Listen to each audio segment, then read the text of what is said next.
Hello everyone, I hope you are all very well.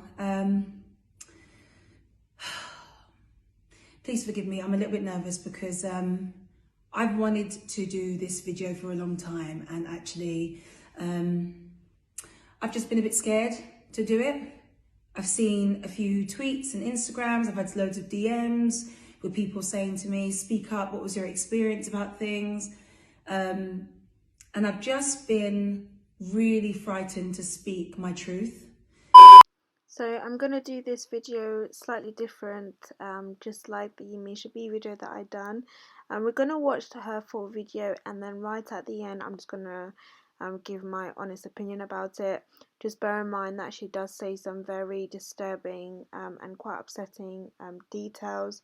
But yeah, let's just continue to watch the video, and I hope you guys are doing okay, and we'll catch up at the end. I just want to make this very clear. This isn't a video to bash anyone. This isn't a negative video. This isn't, that kind of thing at all. This is simply me speaking about what I've been through in the past 11 years. And finally feeling like, no, I'm nervous about it, but feeling like I'm not ashamed to speak about it. The first experience that comes to my mind is when I was 16. I went for the X Factor twice, once when I was 16, once when I was 19. And when I was 16 years old, I made it down to the judges' houses. This person in particular said to me, you haven't made it through, but give me a call in a couple of months and, I'll sign you. I will take you on as an artist. And I was like, wow, that's amazing. At 16 years old, it's the break that I've been waiting for. I remember calling this particular person and saying to him, look, I'm in a position where I'm ready to start working, and I'm eager, I'm good to go. And the reply and the response that I got was, I already have one black artist, I don't need another. I wasn't sure how to take that, to be honest. I still kind of have to really take that in, even now, however many years later, think to myself, wow, that was really something that was said. And, and it sucked. It really sucked to hear those words. Because of your skin color, you now can't have this opportunity that was promised. And I know that, not all promises can be kept, but that was a big deal for someone who was only 16. The music industry is such a funny little place. I love singing, I love what I do, but if it wasn't for the love that I have for music, I definitely wouldn't be in this industry. And a few reasons are, I got told when I first won the X Factor at 19, I got told, right, because you're black, you are going to have to work 10 times harder than a white artist because of the color of your skin. You can't have braids, you can't have an afro, you can't have anything that basically is my identity. You have to have hair, for example, that appeals to white people so people can understand you better. I mean, I was only 19 years old. There's only so much you can understand at 19 when your life has completely changed overnight. And that was quite hard to digest. I got told to bleach my skin. And that was something I refused to do, because it just is absurd to me that somebody could even remotely say to someone, bleach your skin so that you could look whiter. Still to this moment, it breaks my heart that I was told that. And sorry if I get emotional, guys. I know so many people know me as an emotional person. I'm really trying my hardest to hold back tears, because it's heartbreaking, the shit that went on. And I've experienced microaggression so many times. I get told regularly, and have been told from previous management companies that I've been with and stuff,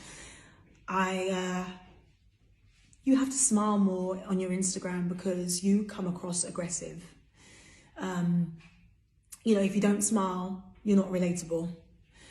You can't have baby hairs showing on any hairstyle that you do because you come across as aggressive. A label that I was with told me that, and that's why I wanted to leave them. You can't release this kind of music because white people don't understand that. You have to appeal to only a certain radio station, so that's what white people listen to. So, you know, you have to do this kind of music because people understand what you want to say. And to have that dictated to you and so many times on different levels by different people, I'm so upset with myself that I allowed that. So pissed off with myself. And the joke of it is, I could have spoken up much earlier and was too scared to. Even doing this video now scares me. Scares me because someone like myself, and many people have lost their parents, right? So I'm not trying to play the victim card at all, because that's what I get told a lot of times, but I'm really not trying to play that. What I'm trying to say is, when I lost my mum, was the same day that I done the Strictly Reveal day, right? And I'll never forget when my family said to me, Alex, you have to do it, you've got to do it. And I was like, boy, I don't think I can. And I remember watching the sunrise outside the hospital with my auntie. She was like, you got to do this for your mum. This is what your mum wanted. And I was like, okay, cool. I turned up to that red carpet. And one journalist, because I couldn't speak to anyone, right? I literally could not speak. I said, I'll do it, but I can't do press. Because I felt like if I'd opened my mouth, I felt like I just would break down and nobody would understand. Because we hadn't told anyone at that point. Also, it didn't really feel real. And so this journalist basically come up to me and said, oh, so you're not doing press? Being a diva today, are we?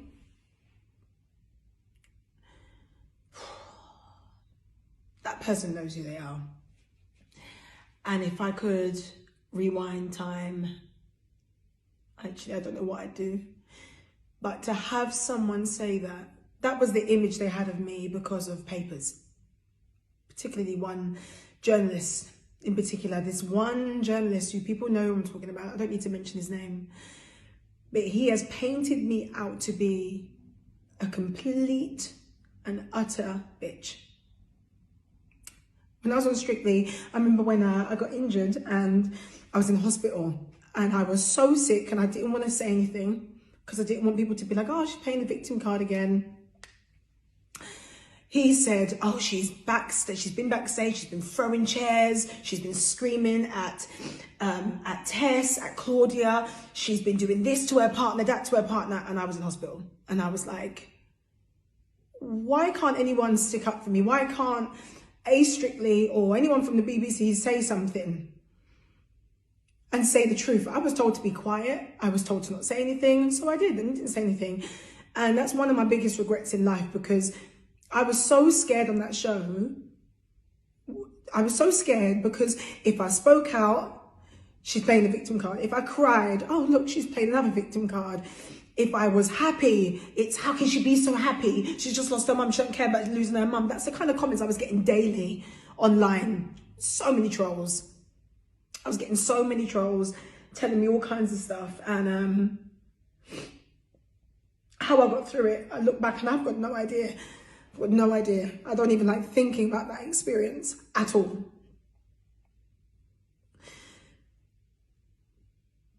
But thankfully, my family, my friends got me through it. And amazing fans that really held me down and supported me and spoke my truth. People in the audience, right? This is what kills it. People in the audience would go, they would tweet that particular journalist and go, I was there in the audience last night and you said that she was acting XYZ. That's not what she was doing. She was clearly injured and being attended to by a paramedic. And so what you've written isn't correct.